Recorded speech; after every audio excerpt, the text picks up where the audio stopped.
দেখো দেখো সবাই, না দেখে ভিডিওটা চলে যেও না। 1 কোটি টাকার গয়না কিন্তু পরাতে বসেছি আমি আমার ব্রাইডকে।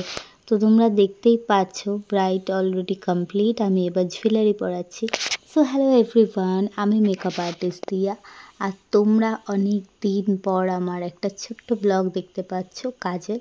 তো আমি এখানে দেখো শুধুই যে মেকআপ নয়, মেকআপ ছাড়াও এছাড়াও আমাদের যে একটা কাজ থাকে সেটা হলো সংসার।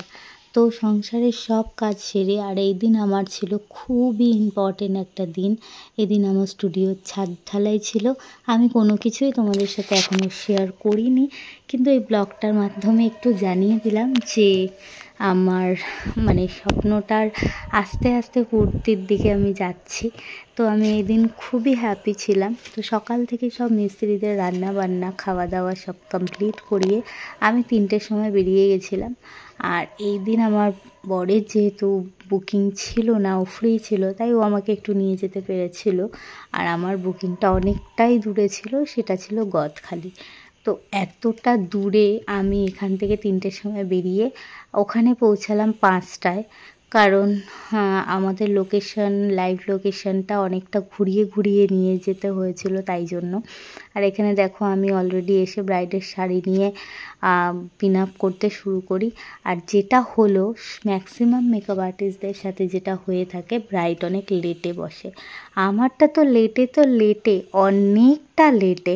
আমি যখন গেলাম তখন ব্রাইড সবে স্নান করতে যায়, তখন বাজে 5টা। আর স্নান করে সে আবার কোমর পর্যন্ত চুল পুরো শ্যাম্পু দিয়ে ভিজিয়ে স্নান করে এসছে। তাহলে বুঝতেই পারছো আমার অবস্থাটা। আর আমি সেদিন হেয়ার ড্রায়ার ক্যারি করিনি, তো ওই জন্য দেখো পিছনে ওর দিদি ফ্যান দিয়ে চুলটা শুকাচ্ছিল। তারপর স্নান করে এসে ব্রাইড কিন্তু তখনও সাজতে বসেনি, তখন ওর 1 ঘন্টা ধরে আশীর্বাদই হচ্ছিল। তো আমি মোটামুটি 6টা সাড়ে 6টার দিকে লুক করা শুরু করেছিলাম। 8:30টার মধ্যে মেকওভারটা আমি ডান করেছি একাই। আর প্রচণ্ড গরম ঘরের ভিতরে, তো সেরকম লাইট ফ্যানের ব্যবস্থা ছিল না, রিং লাইটটাও জ্বলছিল, যার ফলে আমি অনেকটা অসুস্থ হয়ে গেছিলাম ব্রাইড করতে করতে। তো যাই হোক, ফাইনালি দেখো তোমাদের যেটা বলার, এতগুলো তুলসীর মালা আমি কেন সব বিয়ের দিন কেটে দিলাম। অ্যাকচুয়ালি ওদের প্রত্যেকটা নিয়মে একটা করে তুলসীর মালা পরানো হয়েছিল। তো ব্রাইড বসার আগেই বলেছিল, দিদি একটা তুলসীর মালা রেখে বাকি সব তুমি কেটে দাও। তো ব্রাইড যেহেতু পারমিশন দিয়েছে ওর বাড়ির লোকও, তো আমি সব কটা কেটে দিলাম, দিয়ে একটাই তুলসীর মালা রাখলাম।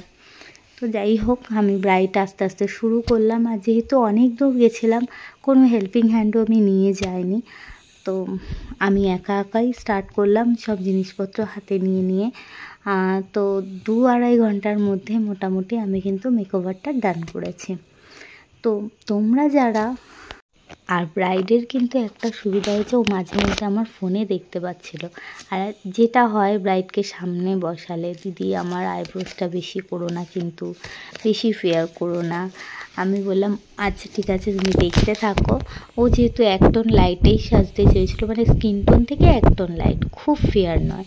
তো চেষ্টা করেছি ওর মনের মতো একটা লুকস দেওয়ার। আর সত্যি কথা বলতে ওকে খুব সুন্দর লাগছিল। তোমাদেরকে তো ছবি ভিডিও সবই আমি আগে শেয়ার করেছি, তো আজকের তোমাদের ফুল ব্লগসটা একটু শেয়ার করলাম।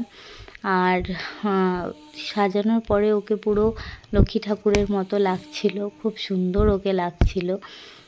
খুব সুন্দর একটা লুক ক্রিয়েট হয়েছিল। যেহেতু ওদের গ্রামের মধ্যে নিউড শেডের মেকওভার সবাই পছন্দ করে না, তোমরা জানো, কিন্তু এখন ট্রেন্ডিংয়ে নিউড শেড উঠেছে। কিন্তু গ্রাম সাইডে একটু হাইলাইট, একটু ভাইব্রেট আই, এই টাইপের লুকসই বেশি চায়। তো সেটা মাথায় রেখে আমি কমপ্লিট লুকটা করেছি। মাঝখানে লাইটটা অফ হয়ে গেছিলো, তোমরা দেখতেই পাচ্ছ স্কিন টোনেই কিন্তু মেকওভারটা লাগছে। এখানে যেহেতু লাইটটা জ্বলছে, তাই স্কিনটা একটু বেশি তোমাদের ফেয়ার লাগলেও লাগতে পারে। তো ফাইনাল লুকটা তোমাদের সাথে শেয়ার করে নিই, কেমন হয়েছে জানিও। আর ব্লগসটা তোমাদের কেমন লাগলো, খুব বড় সারপ্রাইজ তোমাদের জন্য আছে। আমার স্টুডিও খুব তাড়াতাড়ি ওপেনিং হতে চলেছে, সেই খবরটাও তোমাদেরকে দিয়ে দিলাম এই ব্লগসটার মধ্যে। আর যারা আমার কাছে শিখতে চাইছো, ঝটপট ক্লাসের বুকিংটা করে নাও। খুব তাড়াতাড়ি কিন্তু আমার আপকামিং ক্লাসটা মাস্টার্স ক্লাস শুরু হতে চলেছে। আর যারা এরকম লুকস পেতে চাইছে অবশ্যই আমাকে স্ক্রিনে দেওয়া নাম্বারে কন্ট্যাক্ট করতে পারো। Thank you so much. ভালো লাগলে পাশে থেকো।